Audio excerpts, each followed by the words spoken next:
Vous écoutez France Culture.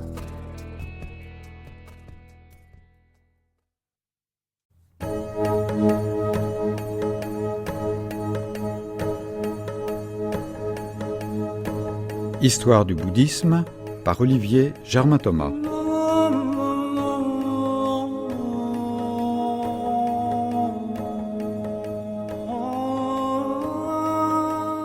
Dixième émission, le bouddhisme au Japon.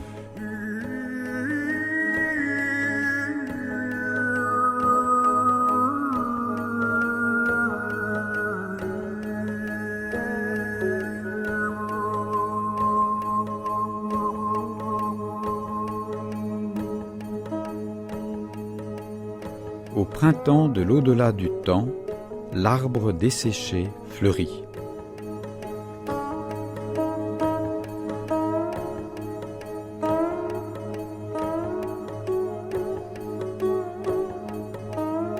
Mais allons, sois zen. Viens chez moi, j'ai un canapé zen. Tu as vu mon nouveau pantalon ? Tout simplement zen. Selon l'humeur, on peut voir dans ce zen, utilisé à tort et à travers, un signe de son succès ou un signe de la corruption des mots. Mais le fait est là.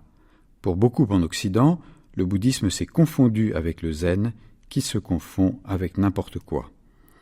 Nous évoquerons dans la prochaine émission l'apport génial du zen, sa marque sur le bushido ainsi que sur les arts, mais il ne faut pas perdre de vue que le zen n'est qu'une des tendances du bouddhisme japonais, peut-être la plus originale, certainement pas la plus importante en nombre.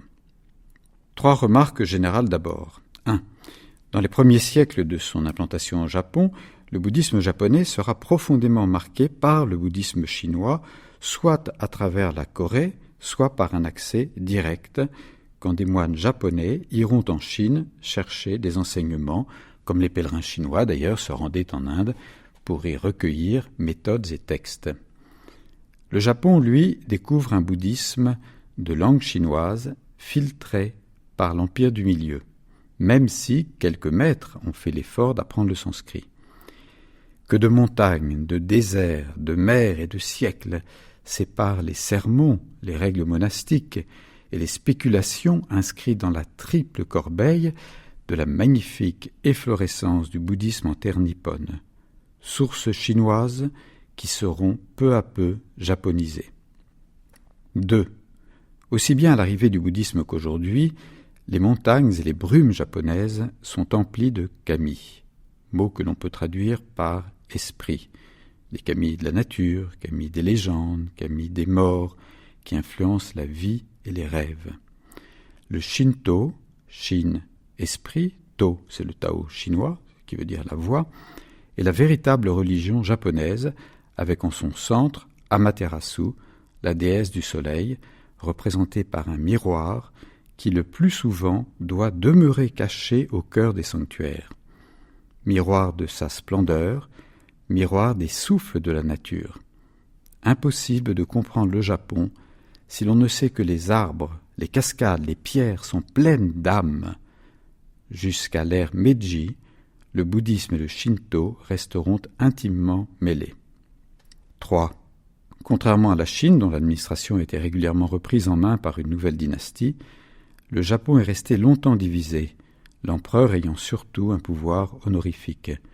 Chaque clan cherchera donc à s'appuyer sur une école du bouddhisme, ce qui rend encore plus complexe qu'ailleurs leur doctrine et leurs querelles.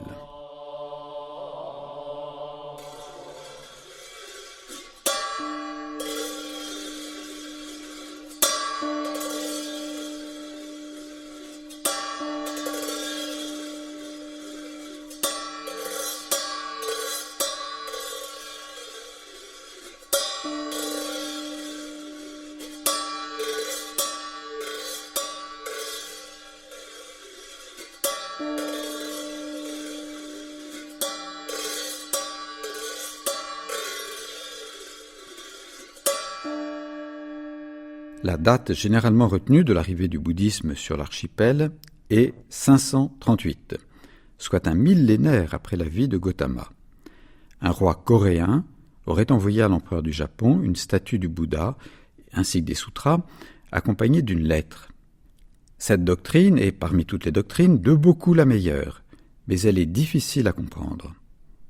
Des moines coréens se seraient alors installés au Japon. Il ne s'agissait que de prémices. L'élan sera donné par le prince Shotoku, 574-622, qui accède au pouvoir. Il étudie les écritures bouddhiques, devient convaincu de leur pertinence. Lorsqu'en 604, il promulgue une sorte de constitution en 17 articles, l'article 2 recommande de vénérer les 3 joyaux comme fin dernière de tout ce qui est et comme l'unique fondement de tous les pays. Alors l'étude du Sutra du Lotus se répand. D'ailleurs, ce sutra restera un texte central dans toute la tradition japonaise. Et pendant ce temps, des maîtres coréens et chinois donnent des enseignements.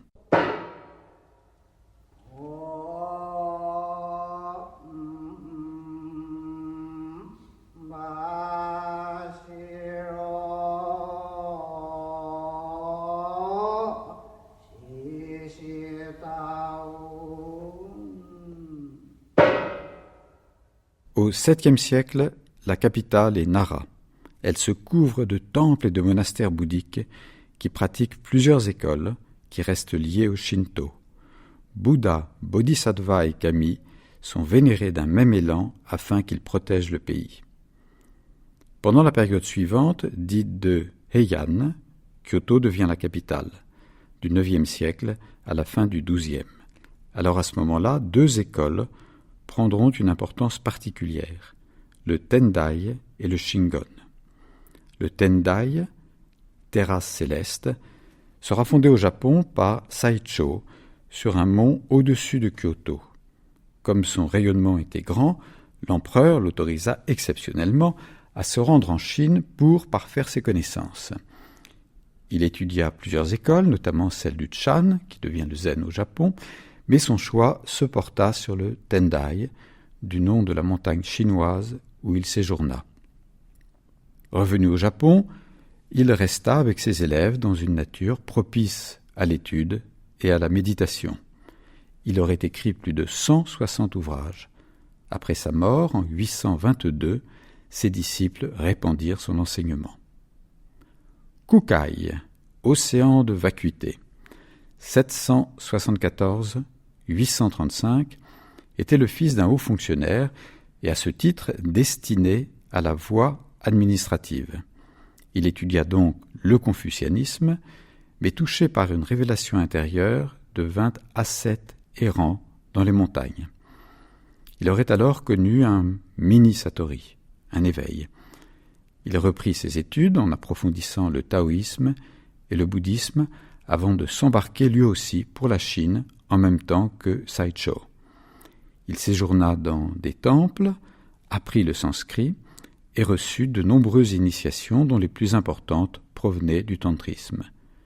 Une légende même raconte que, les yeux bandés, il lança à 2 reprises une fleur qui retomba exactement au centre du mandala de Vairocana, signe qu'il était désigné pour transmettre un bouddhisme ésotérique, ce qu'il put faire quelques années après son retour au Japon. Le mandala, qui est si important au sein de la tradition du tantrisme, est un dessin circulaire qui représente un territoire, les étapes de la doctrine, et qui sert de support à la méditation. En 816, à près de 1000 mètres d'altitude sur le mont Koya, dans un des plus beaux sites du Japon, Kukai fonde un grand monastère, Koya-san, le centre du bouddhisme Shingon, qui intègre de nombreuses pratiques magiques autour de mandalas, de l'usage des mudras, qui sont les gestes de la main, et de la récitation de mantras, qui sont des formules. Ce sont des rituels colorés qui font appel à l'imagination, ainsi qu'aux couches inconscientes du psychisme. En plus d'être reconnu comme un des plus grands moines du Japon, Kukai, dont le nom posthume conféré par Sa Majesté l'Empereur est Kobo Daishi, a été poète, peintre, sculpteur et calligraphe, activité courante chez les maîtres. Pour lui, l'art était plus apte à exprimer les vérités profondes que les écrits.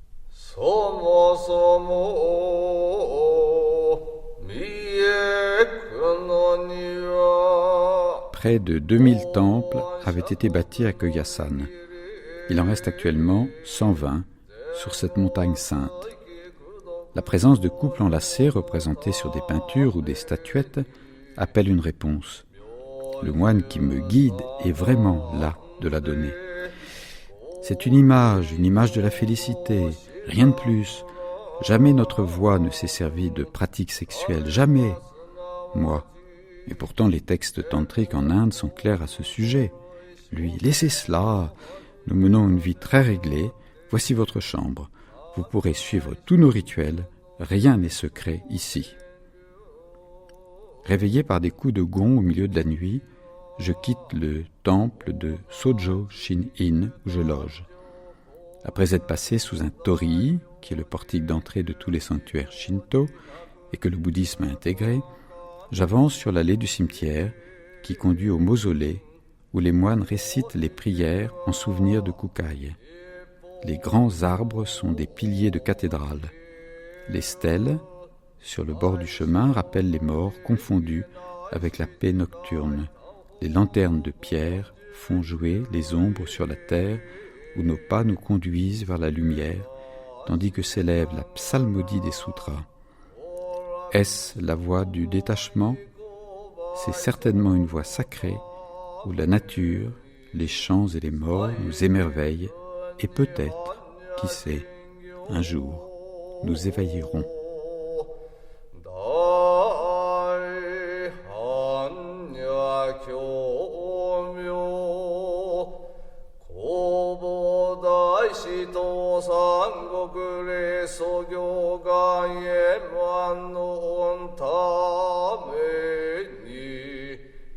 Une pratique originale apparaît au sein du bouddhisme japonais, le Shugendo, qui est un ensemble d'épreuves ritualisées dans la nature qui puise une partie de sa substance dans le Shinto. Il s'agissait d'abord de moines errants dans les montagnes. Ils possédaient des pouvoirs de guérisseurs, voire magiques, qui suscitaient l'admiration autant que la crainte. Ils portent, parce que cette pratique est restée très vivante aujourd'hui, un magnifique vêtement blanc qui serait venu de Sibérie, ainsi qu'une conque dont le son s'élève pour éveiller les esprits de la montagne. Le rituel s'est ensuite pratiqué en groupe. Les participants, nommés Yamabushi, sont soumis à un effort physique considérable par des marches qui durent des semaines, des mois, voire des années. Dépassement de soi et absorption de la substance même, de la terre, des pierres, des arbres, de l'air. Par exemple, une des épreuves consiste à passer sous d'épaisses roches, comme s'il fallait revivre symboliquement sa propre naissance. Rappelons que, contrairement à une idée reçue, le Japon est un pays sauvage dont les 2/3 sont encore couverts de forêts. Se perdre dans un fouillis inextricable d'arbres, de racines, de lierres, de fougères peut être une expérience salutaire pour l'âme, sûrement périlleuse pour le corps.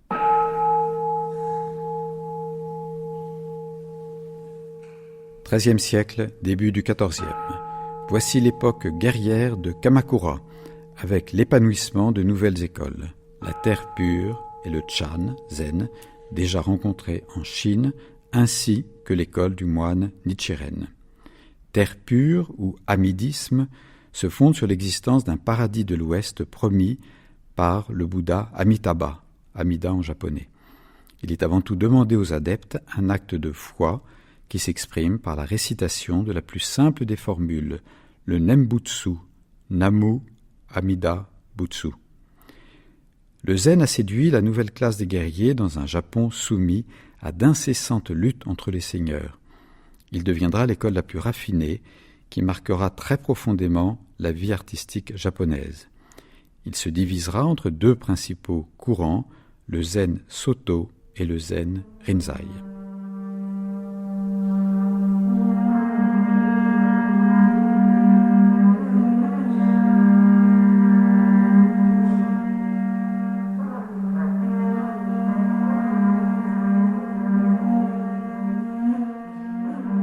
1564.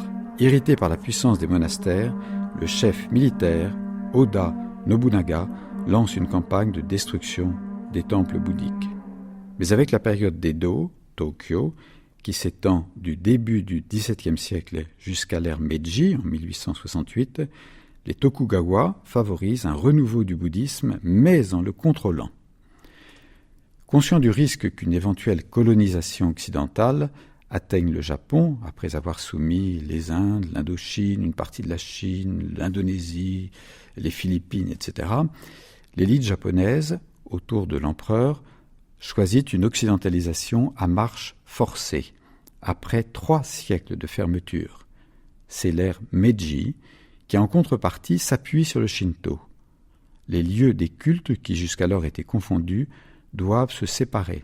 Les temples sont réservés à un bouddhisme sous surveillance. Mais les études bouddhiques se développent à ce moment-là. Par exemple, entre 1924 et 1932, les Japonais publient la totalité du canon chinois. Aujourd'hui, le Japon reste le pays le plus important pour les publications sérieuses et les traductions. Pendant la période militariste, le Japon s'engagea du côté des forces de l'Axe et conduisit une guerre farouche en Chine, Indochine, dans les colonies britanniques, puis contre les États-Unis.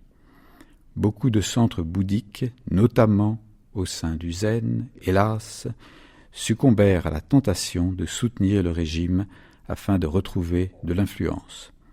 À l'inverse, un mouvement comme la Soka Gakkai, fondé en 1930, développa des thèses pacifistes, ce qui ne l'empêche pas aujourd'hui d'être considéré par beaucoup comme une sorte de secte. Au XXIe siècle, le bouddhisme tient une place capitale dans la vie des Japonais, principalement pour les funérailles. Les mariages, fêtes des enfants et des saisons restent célébrés par le Shinto. Les écoles les plus fréquentées sont celles liées à Amida, suivies du Shingon, du Zen Soto, du Zen Rinzai, puis du Tendai. Nicolas Bouvier, Chronique japonaise. J'ai pu louer, un coup de chance, un bâtiment dans l'immense enceinte du temple bouddhique du Daitokuji. C'est un grand complexe entouré de murs de pisé et qui comprend 3 portes monumentales à la chinoise. Un Hombo, temple principal, un Sodo, monastère, un beffroi au toit cornu qui abrite la cloche de bronze dont les vibrations règlent l'horaire de la vie monastique. Enfin, une vingtaine de temples subsidiaires nichés entre leur cimetière et leur jardin qui ont chacun conservé leur ambiance particulière, leurs traditions, leur clientèle, leurs intrigues et sont souvent à éventail tiré. Des odeurs de résine, des enfants invisibles qui crient « Chi-chi, papa » quelque part dans ce labyrinthe, puis quelques vagues de ce silence hautain. La silhouette dansante du livreur d'un bistrot chinois sur un vélo qui grince. 2 abbés se croisent, se saluent bien bas et s'éloignent, n'en pensant pas moins. L'un est un saint, l'autre une canaille, et ils se reconnaissent pour ce qu'ils sont. Voilà la vraie courtoisie. Ici, pas un geste, ni un mot dont on ait pesé d'avance les plus minces conséquences. Derrière cette paix austère, on sent des ressorts bien tendus, et sous cette politesse engourdie et confite, une vigilance qu'on ne doit pas souvent prendre en défaut.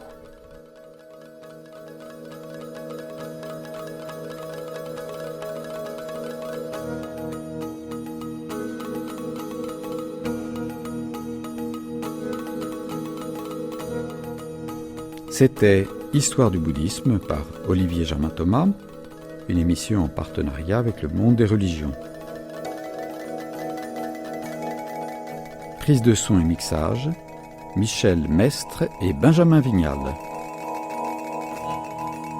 Réalisation, Nathalie Triandafilides.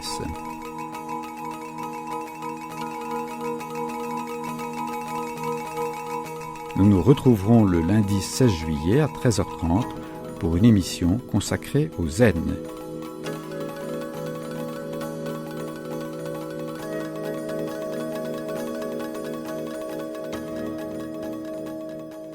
Et maintenant, voici...